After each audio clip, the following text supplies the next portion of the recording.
அனைவருக்கும் வணக்கம். உங்களை அன்புடன் MNT சமையலுக்கு வரவேற்கிறேன்.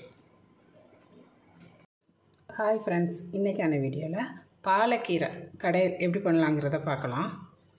அதுக்கு ஃபஸ்ட்டு ஒரு 2 பெரிய வெங்காயம் நல்லா கட் பண்ணி வச்சுருக்கேன். இதை சேர்த்துக்கலாம். ஒரு துண்டு புளி இதை சேர்த்துக்கலாம்.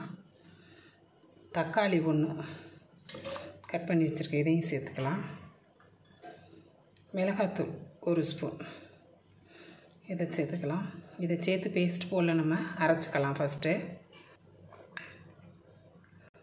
இது கூட 4 பூண்டு இதை சேர்த்துக்கலாம். இதையும் சேர்த்து பேஸ்ட் போல் அரைச்சிக்கலாம். இப்போது பாலக்கீரை கடைசா செய்வதற்கு 2 ஸ்பூன் எண்ணெய் விட்டுக்கலாம். எண்ணெய் நல்லா காயவும் கடுகு சேர்த்துக்கலாம்.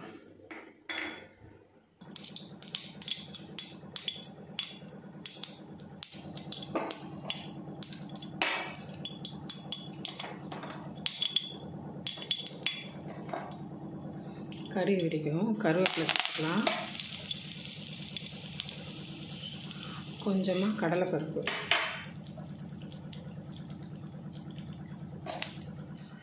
ரெண்டு மிளகாய் இதையும் சேர்த்துக்கலாம். காம்புக்கு இல்லாமல் அப்படியே முழுசாகவே போட்டுக்கலாம்.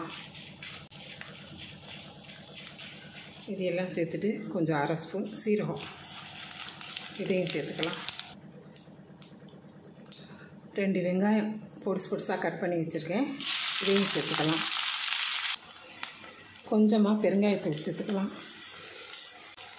அடுத்து இதுக்கு தேவையான உப்பு ஃபஸ்ட்டு அளவாக சேர்த்துட்டு 2வது தேவைப்பட நம்ம சேர்த்துக்கலாம்.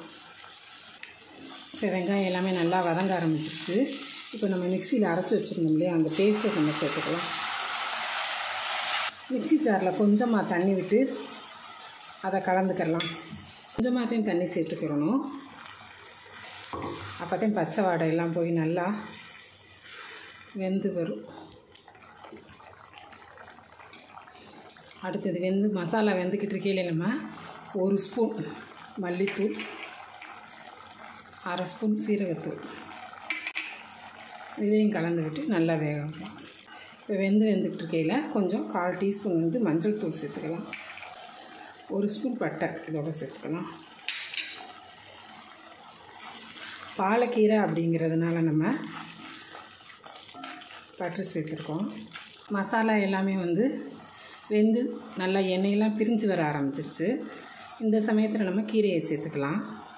இதுதான் பாலக்கீரை. இந்த பாலக்கீரையில் இந்த நரம்பு இதெல்லாம் எடுத்துட்டு பொடிசாக கட் பண்ணி வச்சுருக்கேன். நரம்பு காம்பு எல்லாத்தையுமே எடுத்துடணும். எடுத்துகிட்டு இந்த மாதிரி பொடிசாக கட் பண்ணி வச்சுட்டு இந்த கீரையை இதோட சேர்த்துக்கலாம்.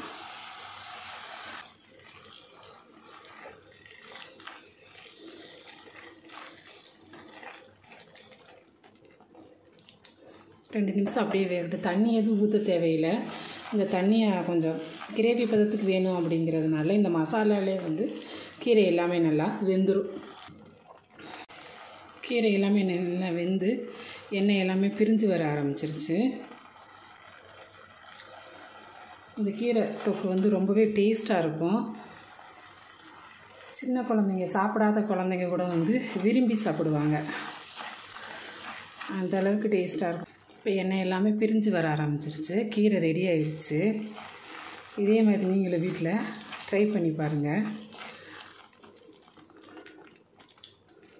பெரும்பாலும் கீரையை கடையத்தையும் செய்வாங்க. இந்த மாதிரி தொக்கு செய்து பாருங்கள். சாப்பிடாதவங்க கூட விரும்பி சாப்பிடுவாங்க.